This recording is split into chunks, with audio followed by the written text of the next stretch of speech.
Kenya's Gold.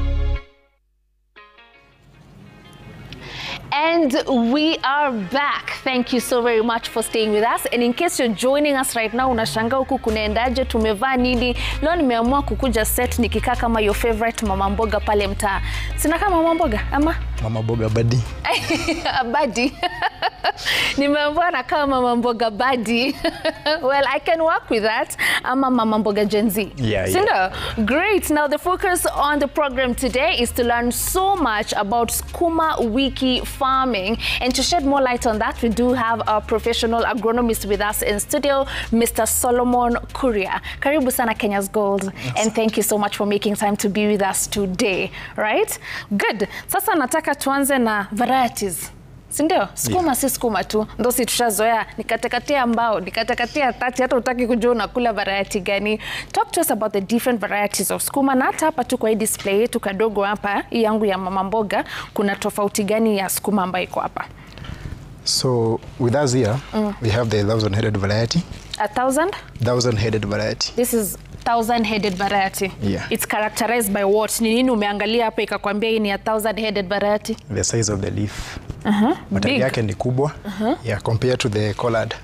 All right. Yeah. So this is a 1,000-headed variety na hii ni collard. Hii ni collard. So tuko na kingine hapa kadogo kama haka. Haka kanaitwa chomoria. Chomoria. Yeah. Hii ni ile tunasema indigenous. Hii ni ile tunasema ya kienyeji. It is an OPV. It is not a hybrid. It is not selected variety. Right. Yeah, it is an OPV. This is an open pollinated. Open pollinated variety. And this 1,000-headed? It's a hybrid. And this collard? Selected.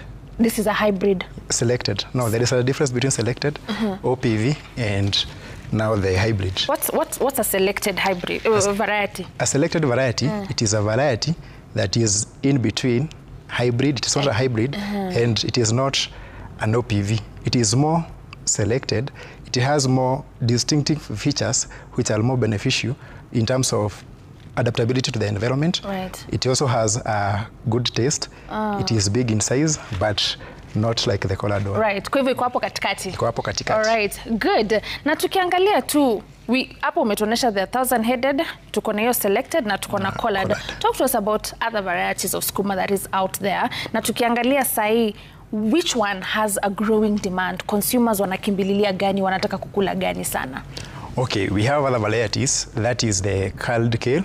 We call it sukuma siku. Sukuma siku. Tumezoea sukuma wiki, lakini kuna sukuma siku. The curled kale. Si wiki. Si wiki, hiyo ni sukuma siku. Sukuma siku. That's another hybrid? Yeah. Utapata majani yake iko somehow curled. From the word curled kale. Right. It is somehow curled from the inside. Yeah, it is somehow curled. We can find it in different colors. That is the purple, somehow reddish. Yeah. We also have the dwarf curled. It is somehow small. You can also find it in different colors. Right. Yes. We also have we have talked of 1,000-headed. The collards, those are the most common. Right. We also have Kanzela. Kanzela, it is another variety that is more preferred because it is a non-acidic variety. Those people complaining about ulcers, they go for the Kanzela or the collards. But Kanzela, it is more preferable because it has 0 acidic levels. Right. Kwa hivyo wale watu wanakuambianga mimi sikule sukuma iko na acid mingi inaamsha ulcers, au akule either collard or the Kanzela. Yeah, but the Kanzela is the one that you have said has 0 acid level. Completely. Yeah. Great. Sasa tukiangalia mkulima ambaye tumeona leo, a very young farmer with a very huge piece of land under Sukuma Wiki farming, just from the tour ambayo tumefanya hapo kwa shamba yake, umeona kazi mzuri yenye anafanya, lakini najua kama agronomist huwezi kuwa na ile third eye yenye umeona kama kosa mahali ambayo tunaweza rekebisha. What do you think we can do better in that farm? Ndio pia tukosoe wakulima wengine who could be doing the same mistake. First, I would like to congratulate the farmer. He is doing a great work. Not most farmers who can be able to maintain an OPV variety and make it that smart. Actually, he's doing a great job. Great. Compared, he is doing an OPV. Yeah, compared to the hybrids. Okay, one thing that I have noted, it is that he is not controlling his debris well. Okay, we say there's something we call inoculum. Tumeona anaangusha matawi zenye zimegojeka hapo, anasema zinatengeneza bolea. Manure. Yeah. Lakini in real sense those debris they act as inoculum. Yani unapata hiyo tai yenye ameangusha hapo iko na soft rot, iko na black rot, iko na certain fungi. So those fungi transfer to the soil. So unapata kukinyesha, the fungi through a process known as sporulation, hizo spores zina develop, zinaingia kwa mizizi ya mmea, alafu zinakuwa absorbed to the plant. Unapata sasa matawi zingine zimegojeka. So it is good for him to observe something we call field hygiene. Ukitoa ile sehemu yenye imegojeka, don't just leave it in your farm. Toa, upeleke kado. Tunaitanga kwa kizungu logging.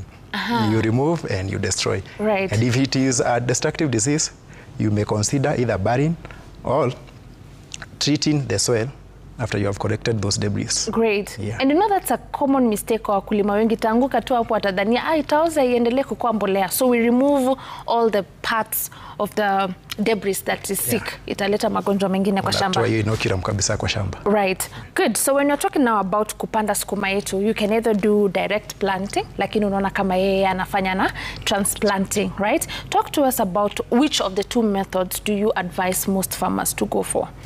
Okay. If a farmer is considering to do large-scale production, I would highly recommend to do the transplanting. You raise your bed, or maybe you can go for the trays. You propagate your seeds according to your need. So let's say, if you are taking 1 acre, or you plan to plant, let's say, kwa eka moja. Kwa eka moja, you require around 100 grams. That is when you are targeting a population of maybe, let's say, 14,000 to 15,000 heads per acre. So what you do, you can give a propagator an order once you start your road preparation. So unakuja unaweza amua kufanya propagation in your farm, or you can do the local.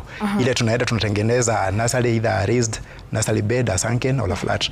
Hizo zote sasa unachagua kulingana na your climate ama your region. Kama your region ni ile inapata maji mingi, ama mchanga yako iko na maji mingi, you go for a flat ama raised.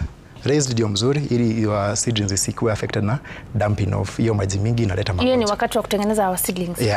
Nursery bed. Okay. Unatengeneza, tunasemanga the recommended bed inafaa kukuwa na 1 meter to your recommended length. Length unaweka kulingana na kiwango ya shamba yako, ama the number of seeds you want to raise. So tunasemanga hiyo bed yako ikuwe 1 meter, that is width, lakini length unaweka kulingana na your number of seeds that you target. So you raise your bed, kama unatumia ile tumesema ya kienyeji, hiyo ni kienyeji. Unajua sasa tumepata zile njia zingine za kupropagate. Kuna zile tunatumia cocopeat, peat moss, the abamarculate, hizo kufanya hiyo propagation. So as a farmer, kama ni small scale farmers, recommend tu atumie ile ya nyumbani tu. Una raise a bed, hiyo yenye tumesema of that width. Then you make drills. Kwa hizo drills unaweza weka at a spacing of 10 to 15 centimeters apart. The ideal spacing inakuwa 10 to 15 centimeters by drill. Drill ni kumaanisha unamwaga kwa hiyo mtaro. Lakini uipe good spacing.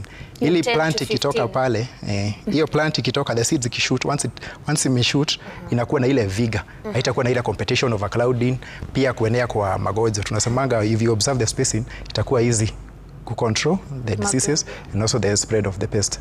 Inatoka hapa inaenda kwingine ukispray. So at all points you are encouraging our farmers wafanye transplanting.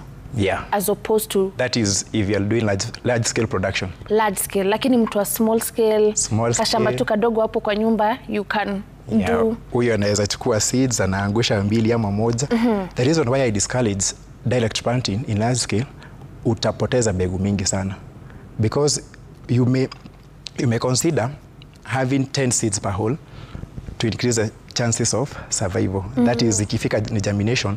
Imagine you are planting 1 acre. So unaona utakuwa umepoteza mbegu mingi sana. Mbegu mingi. Kwa sababu kwa shimo moja kama ni direct unaweka kama mbegu ngapi? 2 ama 3. Just in case one phase to germinate. Ili kwa ile uniformity. But kwa transplanting you are guaranteed of 4 that uniformity. kwa sababu utachukua the strongest yenye iko na vigor na yenye iko disease free. Oh, that is what you'll select from the nursery. Good. Yeah. So for large scale farmers, to prevent also wastage of seeds, you're encouraging them to do transplanting. Yeah. But a small scale farmer, kashamba tu kadogo hapo kwa backyard, kasukuma kakukula tu kwa nyumba, you can direct. You unaweza fanya direct. Right. Some farmers will talk to you about having your farm raised bed with your Sukuma Wiki. Talk to us about that. Okay. As I said, there is something that necessitates the raising of the bed. Kama unatoka region yenye iko na mvua mingi, you will consider raising your bed kupunguza ile flooding. Unajua mvua inaweza nyesha mingi, upate there is flooding. Na hiyo ni bed ya the nursery ama the mali unapanda? Mali unapanda sasa. Okay. You can consider raising a bed that is 3 meters ama 2 meters, unapanda lines 4. Mbili hapa zingine mbili hapa. Alafu unaacha a reasonable spacing. And you can tilde this bed from this side, half of the bed, na ile side ingine you tilde the other half of the bed. So right. You make beds depending na size ya shamba yako. Right. So for Sukuma Wiki tuna encourage wakulima wetu wakuwe na raised beds. Good. So we are taking another break right now. When we come back, huyo mkulima wetu ambaye alikuwa kwa ficha alituonesha shimo kwa sukuma, akatuambia kulinyesha, hiyo barafu ikatoboa hiyo shimo. I want you to talk to us about the people in those areas where they receive a lot of rain, some of the challenges that they'll face, and also pests and diseases. That and more is coming to you when we come back from this break.